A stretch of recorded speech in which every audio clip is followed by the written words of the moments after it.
Nandito tayo ngayon sa farm ni Tatay Galo. Ayun yung mga kasamahan ko. Medyo mabilis sila maglakad. Ako nandito sa may huli. Itong dinadaanan natin ngayon, Pilapil. Mag-harvest daw tayo na palay. Yan.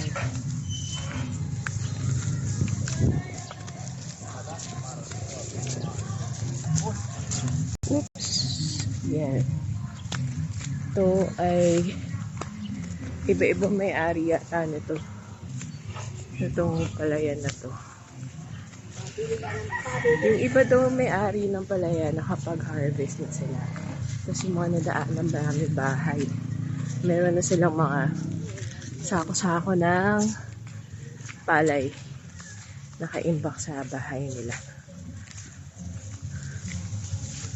Ayan, medyo nakakahingal. Kulang tayo sa exercise.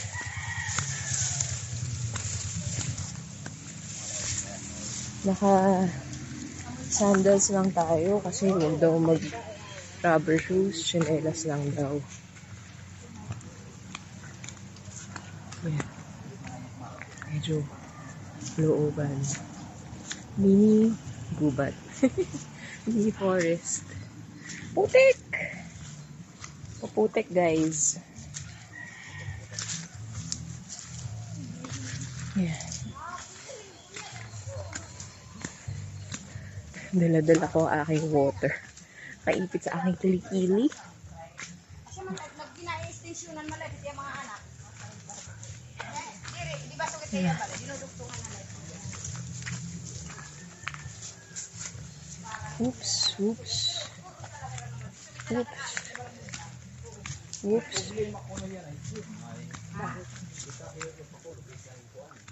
Nga ano, manugalat. Ini, kasi sakit.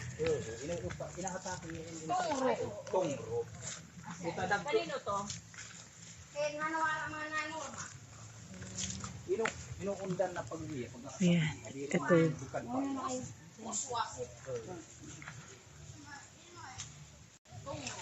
Ano ka na? Kasi ang niya din tongro. Sige na, tita, kasi nagbablog ako eh. Ayan. Siyempre, si Tia Pasing, ay hindi si Tia Pasing kung hindi siya magkukulit, diba?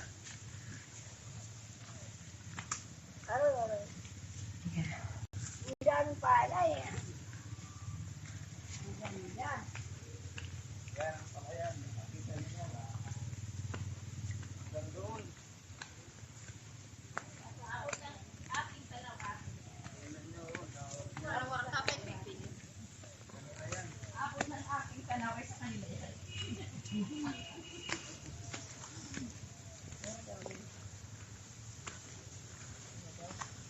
Yan.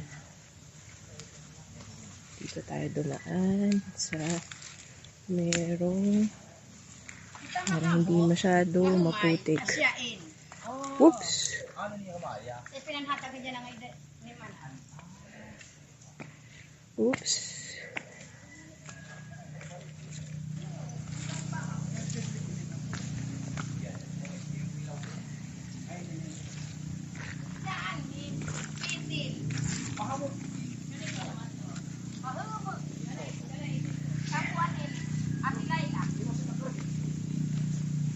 Parang may kumagat sa aking paa. Sakit. Anyway, check natin yun mamaya.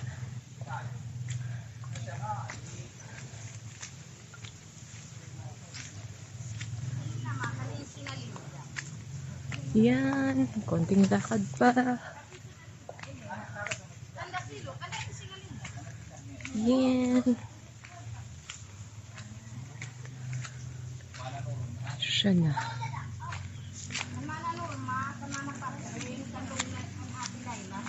Ito na. Dito tayo. Dito yata tayo mag-harvest. Ang farm ni Tatay Galo.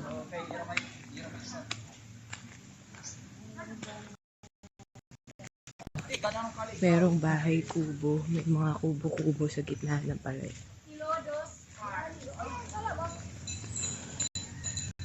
Ayun o guys, nakikita nyo doon yung kuya. Nagka-harvest. Nakikita tayo.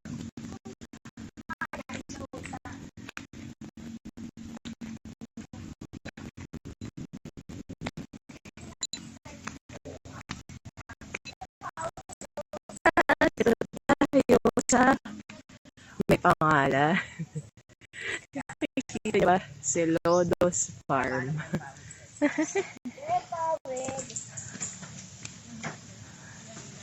Makikiano na ha. Ito, pawid. Pawid ito gawa sa nipa. Ito yung ginagamit sa pang-atip o kaya pandingding isang kubo. Ayan. Yan. Meron kayong bagong nalaman kay Mama Minda at kay Tia Pasing na meron. Ayan, sasabungin. Ayan, sasabungin ang umatak sa akin nung nakaraang taon. Isang sasabungin na manok. Ang ganda naman ng inyong lugar. Galing naman. Ang garaan lang. Ito yata yun, no? Yung kanina yung nakita natin. Ito yung pinaggamitan. Parang bubong. So, hindi pa tayo dito. Dumadaan lang, nakikidaan lang tayo sa farm nila. May iba pa tayong ano. Hindi, akala ko ito na yung destination natin. Hindi pa pala.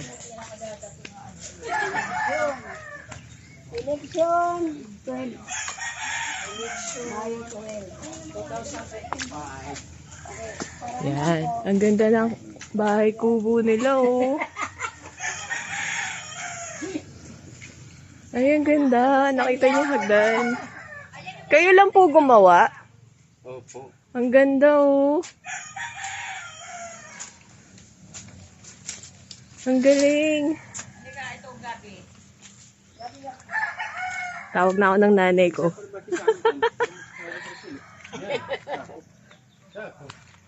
Ito, May gabi. Ito lesson na yung, naman tayo. ginagawang laing. Napakasarap nito. Pati yung laman, masarap ito. Kaya ito yung karaniwang pagkain din dito sa Samar. Ay. Sabi nga ni Mr. Dakoy-koy, mas magaling pa na vlogger ang nanay ko kaysa sa akin. Ito, yung murang bunga ng nyug. Ito, hindi na siya bumagsak siya kasi siya, kumbaga nagkaroon siya ng sakit o diferensya kaya bumagsak siya, hindi na siya pwedeng lumaki. Scientist din ang nanay ko minsan, agriculturist, whatever you may Ayan call it. ang palay ni Lalibet. Ito pala yung palay namin. Hindi pala namin, ni Tatay Galo.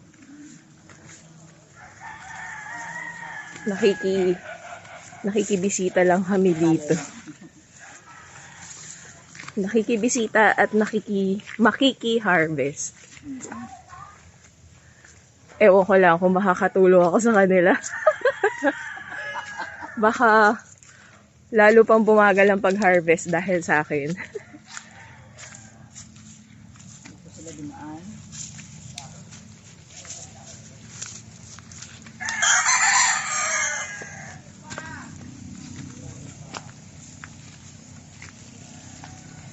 Okay. Ito na yung Galop Garden. Kasabungin ni Alex. Ito pala yung umatak sa akin noong nakaraan taon. Dito na tayo. Nasaan na si Lolo? May nagsisiga. Mausok. Ito, isa rin itong pawid, pero gawa sa anahaw. Pwede, ito yung pangalawang ng nipa na pwedeng gamitin pang atip at saka pang dingding ng kubo. Kaya, ayan. Ayan. Gawa ito nung ni Lolo, ni Wow. Tatay Galo. Ito naman, gawa ng sagi. Ay nako. Pag si Tia Pasing talaga. Si Tia Pasing yan, nabubulol pa ako. Wala talaga. Kaguluhan lang talaga. Panggulo. Sa itim balay. Ayan na si tatay. Ayan ang kanyang bahay. Kanyang bahay kubo. Mayroon pa siyang puting. Ang ganda ng kulay. Hello, Miming. Yan, kukuting, 5 yan. Hello, doggy. Bakit may chain ng iyong leeg? Tinatali minsan kasi nag-ano sa tanim. Ito yung bata na umiiyak. Umiiyak habang naglalakad sa kalye. Oy, kunin mo na siya. Ayan. Yan, gagirap. So, asa na ating palayan? Hindi pala atin. Kanilang palayan. Coconut husks. Parang pinapatuyo itong mga coconut husk na ito. Yan. Ito ba? Ito ba sa'yo?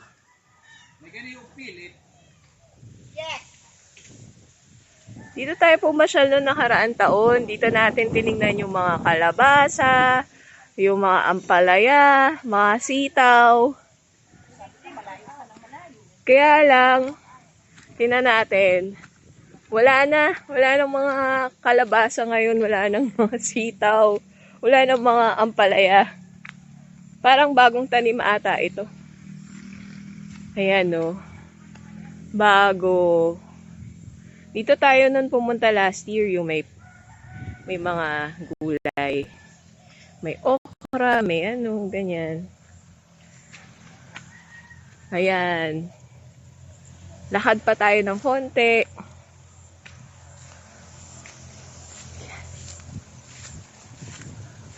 Ano to nangyari, Sir Ruel? Ayan. Siyempre, ang ating resident expert. Ngayon kasi dahil amihan pa, hindi muna nagtanim ng gulay. So mayroon pa ilan-ilan, string beans muna ngayon at saka may bagong tanim doon na ampalaya. Oh, pero wala pang bunga, no? Wala pa. Dito muna kasi bago magtanim ng mga gulay is palay muna ang inuuna. Ito yung malagkit na palay. Ito yung variety na malagkit. Yes, pang lugaw? Yes, ito yun. Ooh. Ito yung, kung mapapansin nyo, siguro, alam nyo yung kulay itim ba na malagkit. Dalawang klase kasi yung malagkit eh. Yung puti lang.